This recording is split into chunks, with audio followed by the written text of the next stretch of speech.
Okay, guys, what's going on?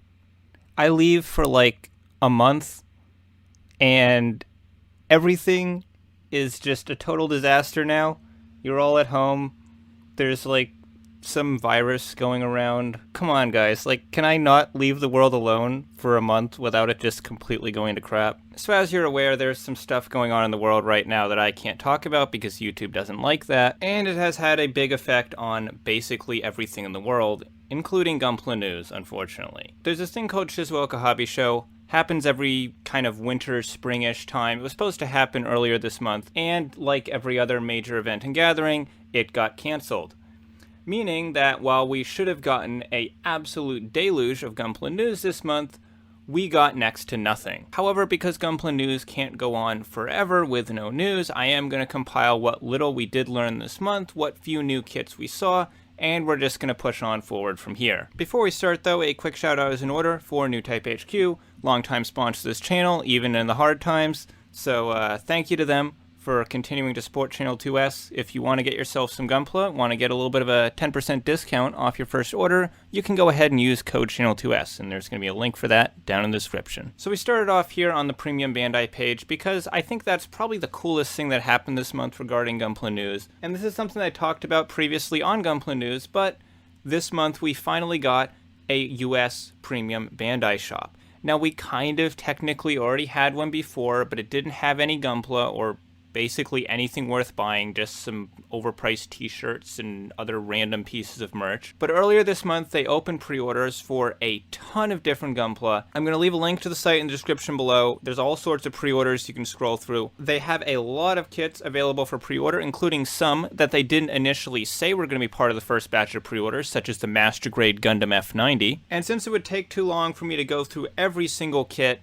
that they added to their site, I'm just going to leave a link in the description. You can go check it out. They got some really cool stuff. Now, as for me, I did pick myself up a high-grade After Colony Geminas 01. I was also going to get myself a Master Grade / Saku Phantom, however, I wasn't sure if I really wanted one the first night the pre-orders went up, and by the next morning it was sold out. But really, though, the USP Bandai shop is kind of just supposed to be the opener for this episode, so I'm not going to waste any more time here and just move right along. And of course, it's April. I would say it's a new month, but we're halfway through the month, so I'm not even going to bother with that anymore. I'm going to still show you the pictures of this month's kits anyways, because some of these still haven't come out. We got the Gundam GP Race 210. This is the one that has actually come out so far. And it's about as not great as we kind of all expected. And honestly, it's kind of a shame because this kit really does look like it has some cool gimmicks. I like what they did with the shoulder pauldrons where they turned them into some kind of clawed sub-arms. I think that's really cool. I think there's some generally really creative ideas going on with this design. It's just a shame they had to rely on such an old mold to bring them to life. Okay, so next up we have the Force Impulse Gundam, and let's just take a moment to look at this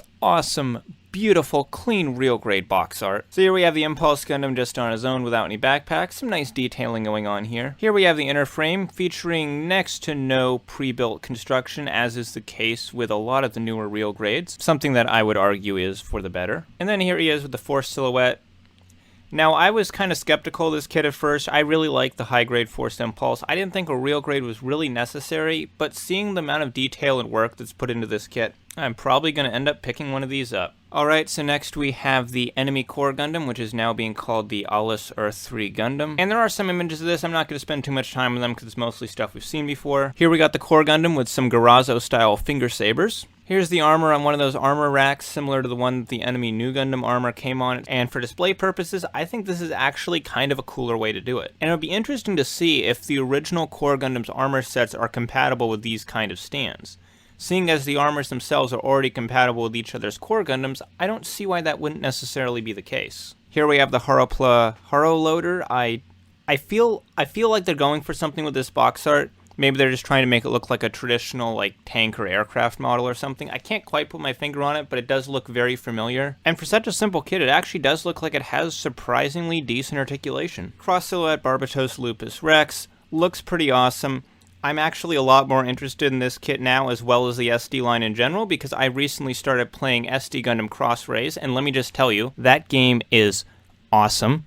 Also, props to Bandai for the color separation on this kit because it looks really good. Making the hands yellow instead of gray was a really interesting move because on all the previous kits of this mobile suit, they also had to choose between one of the two colors of the hands to mold them in, and they always went with gray, and it always looked a little bit dull. I kind of respect them for going a different direction with it. There are some stickers. We got the green on the knees, we got a little bit of yellow on the legs. But that aside, this has just that same, just absolutely fantastic look that all the cross silhouette kits have had so far. Alright, so next we have another Gundam game that I'm really excited over, and that is Gundam Xtreme vs. Maxi Boost On. You've probably heard about it by now if you're at all following the Gundam game scene. But the big fancy special collector Super DX whatever edition of the game, the big fancy box version that like every big game release gets, is coming with a new Extreme Gundam kit. Now, we've only gotten one kit of the Extreme Gundam before. That was the one that was kind of put in the HGUC line, and it was just the most boring, basic version of the Extreme Gundam. None of the cool armor sets, none of the cool weapons, just the base form. And aside from a red recolor of it as a P Bandai kit, that's all we ever got for Extreme, which is a shame because the Extreme Gundam has some awesome looking variants. And while this particular form is not one of my favorites, I'm just honestly at this point happy to be seeing anything else for the Extreme Gundam. So each of the Extreme Gundam's forms has kind of a different theme to it. This one is all about long-range attacks, so those two canister sets you see on his backpack actually extend into a pair of shoulder cannons. Here you go. This is what I'm talking about. So this piece telescopes down to a rifle, and then we got the dual cannons over here. He's got some awesome looking rifles, he's got the shoulder cannons. The only thing that's making me not want to go for it is I don't really like the blue version of the Extreme Gundam. And seeing as the red version that we're more familiar with from the newer games would be such an easy recolor, I am pretty confident we're going to see the red version of this as a P Bandai kit. Alright, so up next we have another kit that is surprisingly already available at the US P Bandai shop. This actually was put up for pre-order almost immediately after it was announced, which was actually pretty awesome. And this is the Gundam F92. And I honestly hate the name of this thing because you hear it and you think, oh, it's Gundam F number 9, number 2. No, it's not. It's Gundam F number 9, number 0, Roman numeral 2, as in Gundam F90, number 2. Moving on though, this is a retool of the Gundam F90. We've already seen this as a P Bandai kit, and I gotta say, I'm not a huge fan of the Gundam F92's design. I think it's a little bit too busy, a little bit gaudy looking with all these kind of bright toy clown colors. But if you're into the style of the Gundam F91 MSV kind of era, this is obviously a must-have kit. It does come with the intercept equipment, which is pretty bulky and pretty awesome. Now, there are going to be some obvious weight issues with this. I mean, the kit literally comes with a stand to prop up the shield because of how big it is. He does have a beam shot lancer, which is a pretty awesome weapon that I had no idea existed prior to seeing this kit. And I believe the equipment set of this model is cross-compatible with the original Gundam F90, and I believe the F90's equipment sets are also compatible with this. Also seems like you can use the shield as some sort of flying unit, I guess. And yeah, just looks like an all-around cool kit. Now, this is a fairly expensive master grade because it comes with so much stuff, but it is available on the US P Bandai shop. So if you want to pre-order one of these for yourself, you can go right ahead, assuming you're in North America. And there are also more Gundam F90 mission packs coming down the line.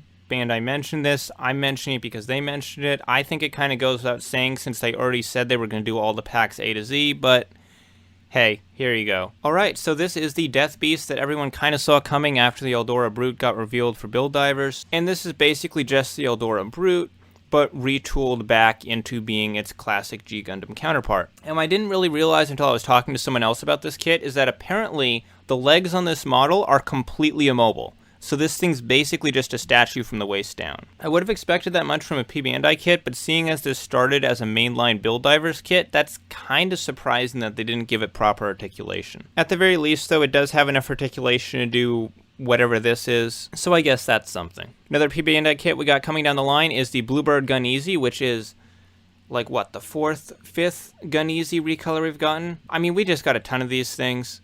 And this picture here isn't even counting the Gun Blastor. I don't know why Bandai's reusing this mold so much. It's such a random, obscure mobile suit. But if you like the Gun Easy, you got a whole lot of them to choose from. Next up, we have a new Gundam base exclusive. This is the Painting Edition Zaku CC5 from Gundam The Origin, one of the best Zaku kits ever made. And now, just like the Painting Edition Haro and Unicorn Gundam, you can buy a plain white version of this kit to paint in whatever colors you want. And with how many ace pilots there are in the Gundam universe that use modified Zakus, even if you have literally no imagination, there's a ton of color schemes out there for you to choose from. Another upcoming Gundam base kit that did get delayed a little bit thanks to the thing that I can't talk about is the Master Grade Assault Buster Extra Finish version. Now, obviously, these are official images, so they could be deceiving, but this kit looks stunning.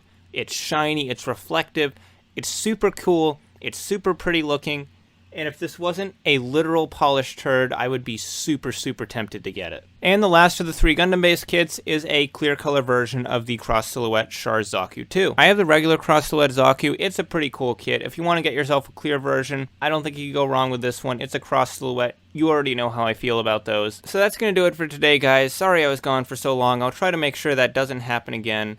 I was actually looking back at my channel a couple days ago, and I realized that I've literally only made 6 videos for the entire year, and I definitely want to change that. So I'm going to just try putting out a lot of new content over the next couple weeks or so, just to kind of put some stuff out there, because I feel like I'm out of practice. I haven't made a lot of videos this year. I haven't made a video at all in a while. And I feel like I gotta just get warmed up, get back into it, you know? So new content coming soon. If you want to see that and you're not already subscribed, please do subscribe. We're almost to 30,000 subscribers. And of course, if you enjoyed this video, be sure to leave a like on it. I'm Second Soundwave. This has been Channel 2S.